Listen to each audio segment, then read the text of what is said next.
prochaine avec les magasins Jouet Club. Jouet Club. Aucune idée. C'est lourd. À partir de ce soir et jusqu'au 24 novembre, je vous retrouve après chaque aventure de Tintin pour vous communiquer les 4 mots-clés de la semaine. Soyez attentifs, regardez bien. Nous avons aussi perdu notre bilan.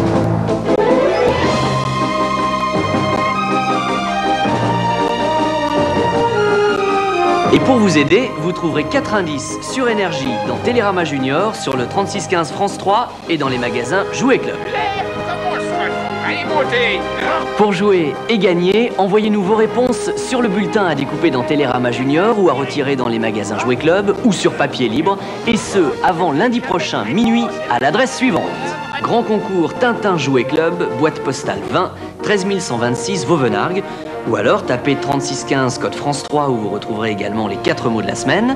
Vous pouvez gagner de fabuleux chèques cadeaux de 1500 francs à choisir dans le catalogue Jouet Club, et peut-être ferez-vous partie des 18 juniors de l'espace qui, à l'issue de notre grand concours final, décolleront pour le Space Camp Patrick Baudry. Bonne chance et à mardi prochain.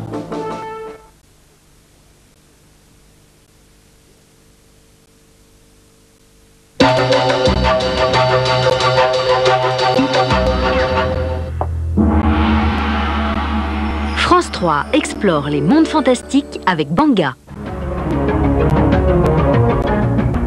Un jeu déboulonnant dont vous êtes le héros.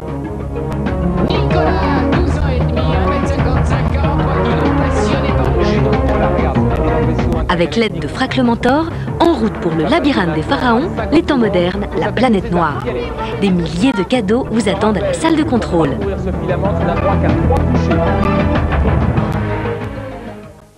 Dimanche 17h45, les mondes fantastiques sur France 3.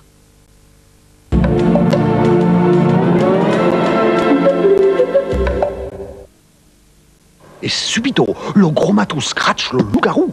Et le loup-garou fait... Mamma mia. Oh là là, Picabou, c'est méga beurre, qu'est-ce que c'est cradopouli? Qu'est-ce que c'est que ça dans ma maquinette? Vas-y, Stas. Qu'est-ce que c'est au pas crikiki? Au mot micro plus? Si, au mot micro plus. C'est plus mini rikiki. Ma big biscotto. Pasteur, quel 9-9 polo doudou babinou. Quel numéro ce mini ripou? Homo Micro Plus, plus Rikiki, Big Biscotto.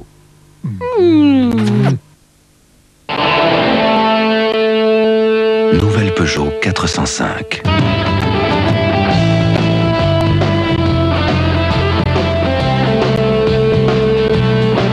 L'équilibre est parfait.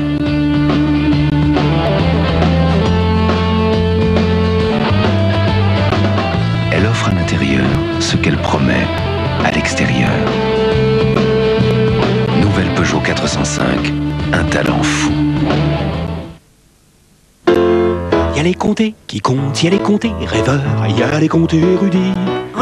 Y a les comtés qui envoient toutes les couleurs, y a les comtés tendresse, y a les premiers de la classe, y a les comtés bagarreurs. Et il y avait les dalles, les comtés surdoués, farceurs, compter le talent au bout des doigts. Pendant la pub, vous allez aux toilettes. D'ailleurs, moi-même... C'est donc le moment pour vous parler de Bref au bleu. Le petit cube anti-tarte qui désodorise, nettoie, fait tout, et vous, rien. Si, vous le changez. Bref au bleu. Ne rien faire. Sauf l'acheter. Mérinos, Mérinos, le matelas des réveils en beauté. C'est ça? Je ne peux plus passer de sa suspension carénée. Mérinos, Mérinos, Mérinos. Mérinos, les réveils en beauté. Nix ne peut rien contre les bijoux. Nix ne peut rien contre les cailloux. Nix ne peut rien contre les choux. Nix ne peut rien contre les hiboux. Nix ne peut rien contre les joujoux. En revanche, Nix peut tout contre les poux. Après le shampoing, en une application de 10 minutes, Nix vient à bout des poux et des lentes. Nix, les poux paniquent. T'as rien pour un genou? Kinder Country pour toi. Venez, on a bien mérité quelque chose. Et depuis quand des gourmandises? Depuis Kinder Country. 4 céréales croustillantes, beaucoup de lait et du bon chocolat. Kinder Country, et c'est la forme.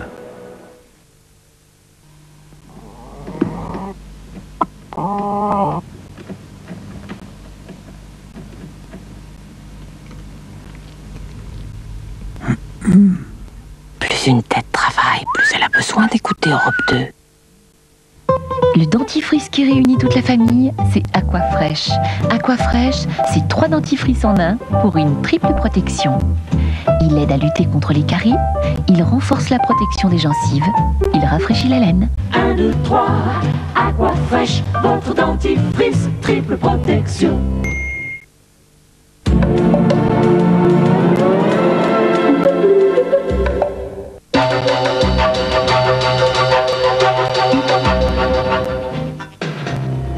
Pour sa rentrée à l'antenne, la marche du siècle vous appelle en Afrique.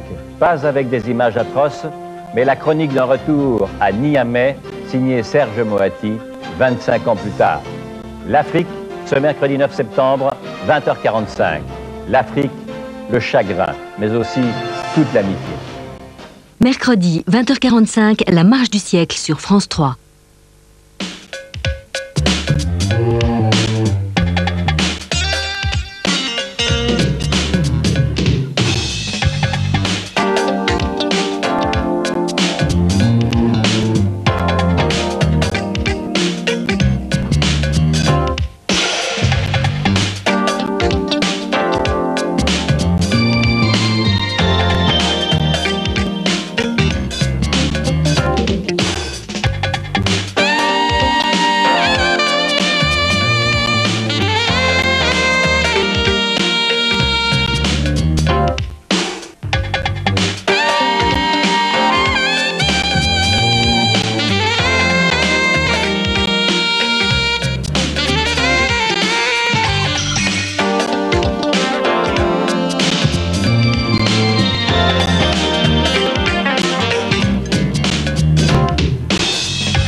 Bonsoir à tous et à toutes, bienvenue pour cette nouvelle saison de Faut pas rêver. Nous allons découvrir ensemble de nouvelles rencontres, de nouveaux voyages que nous avons effectués grâce à nos équipes très nombreuses cet été. Et je vous propose tout de suite de découvrir en images le programme de l'émission de ce soir. Au cœur de la cordillère des Andes péruviennes, des milliers d'Indiens des hauts plateaux en marche vers le sommet de la montagne sacrée. Un pèlerinage immense et fou, par moins 10 degrés à 5000 mètres d'altitude, jusqu'au pied du glacier des ancêtres, dont chaque morceau fait des miracles. Le Caire, la volupté et la sensualité de la fascinante danse du ventre. La femme musulmane, soumise depuis toujours, expose sa liberté. Exhibition, frustration et plaisir dans l'Orient de l'islam. Perdus dans les Pyrénées, deux oublis de l'histoire. Deux enclaves fantômes qui ont pour nom Livia et le pays Quint. Français en Espagne ou Espagnols en France, ignorés des cartes et des frontières, ils sont peut-être les premiers Européens dans l'âme. Visite insolite dans deux bouts du monde oubliés.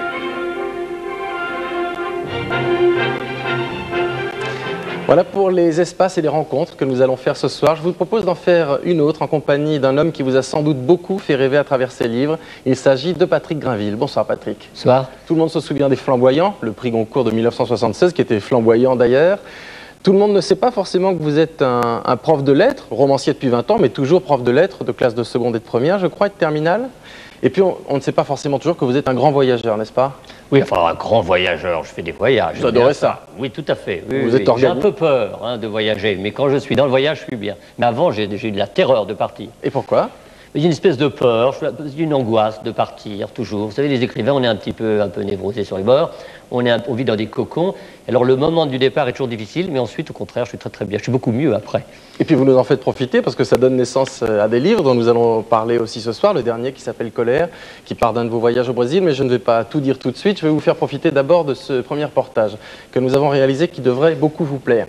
C'est pas à vous, le romancier, que je vais apprendre cette phrase et cette idée qui dit qu'au fond de l'homme, il y a quelque chose de plus grand que lui qui le dépasse, cette quête de l'absolu, cette recherche spirituelle, et qui est attachée surtout aux hommes qui se sentent pauvres et abandonnés du monde et de Dieu. C'est le cas des Indiens de l'Altiplano, dont on dit d'ailleurs qu'ils ont le niveau de vie le plus bas du monde. Eh bien, nous avons pu filmer cet été l'une de ces démonstrations, un pèlerinage qui est sans doute l'un des plus impressionnants du monde, au Pérou, perdu en pleine cordillère des Andes, à 100 km de Cusco. Vous imaginez un chemin étroit qui monte vers un glacier à 5900 mètres d'altitude. Il fait moins 10 degrés la nuit. Pendant 3 jours, Jean-Xavier et Thierry de l'Estrade, qui sont frères, ont vécu les 3 jours les plus fous de leur carrière. Regardez ces images.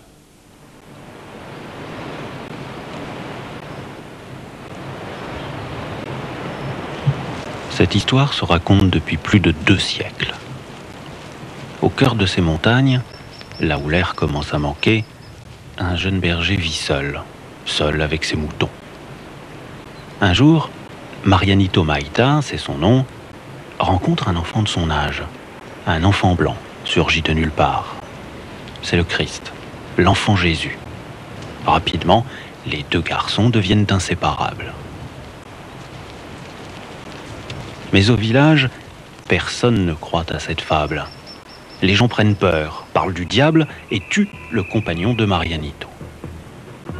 Miracle, sur la pierre où il meurt, l'enfant roi laisse sa trace indélébile, les stigmates du Christ en croix. Depuis ce jour, cette pierre est devenue sacrée, l'objet d'un culte, celui du seigneur de Coyoriti, le Christ, étoile des neiges.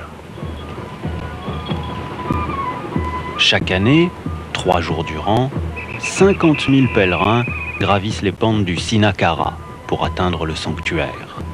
Ils s'appellent Juan, Roberto, Carlos, Fidel, Teresa. Ils sont paysans, marchands, ils sont pauvres, mais tous croient au miracle de ce Christ de Coyoriti. Alors, peu leur importe si le pèlerinage commence dans l'effort, car il faut tout monter.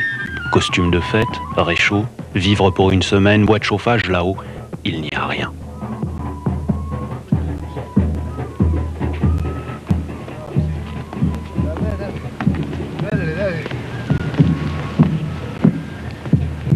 Buenos días. 10 kilomètres d'ascension sur un sentier étroit, escarpé.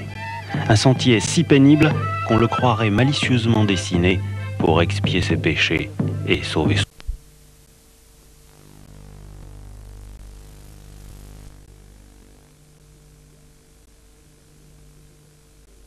T'avais des préservatifs? Ouais, comme d'hab. T'as dû passer une nuit d'enfer. Oh, la nuit qu'il a passée. Que dalle.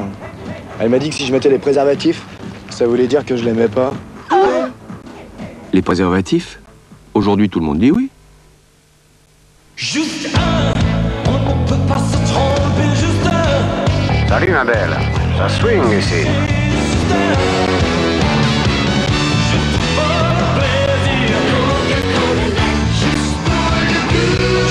Bon, commandons une bouteille. Non, plutôt 2. Une pour vous, une pour moi.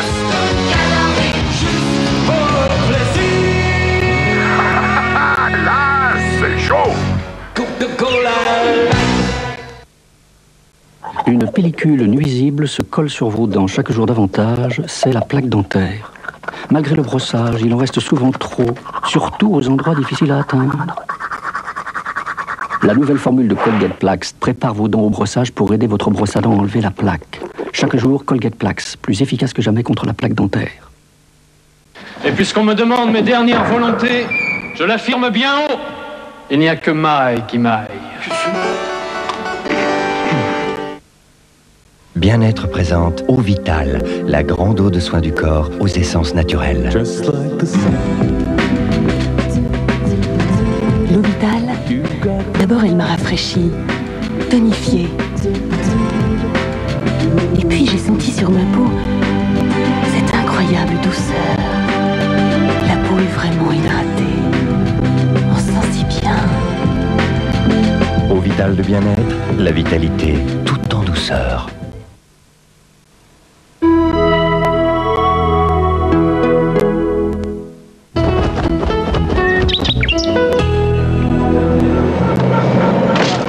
Service spécial de renseignement.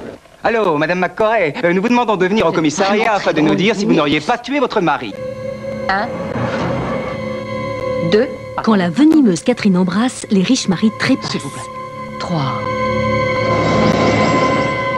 Pour les beaux yeux de Sammy Frey, Debra Winger se risque entre les pattes de la veuve noire. 4. Jeudi, à 22h35.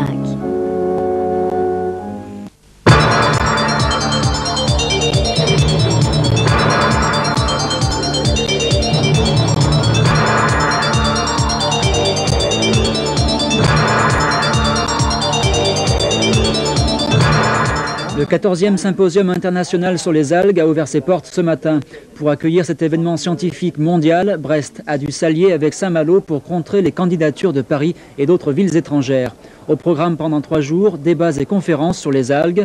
Les 700 congressistes termineront leur séjour dans le Finistère par des visites dans les organismes scientifiques du département et remonteront comme il se doit la route historique des goémoniers bretons.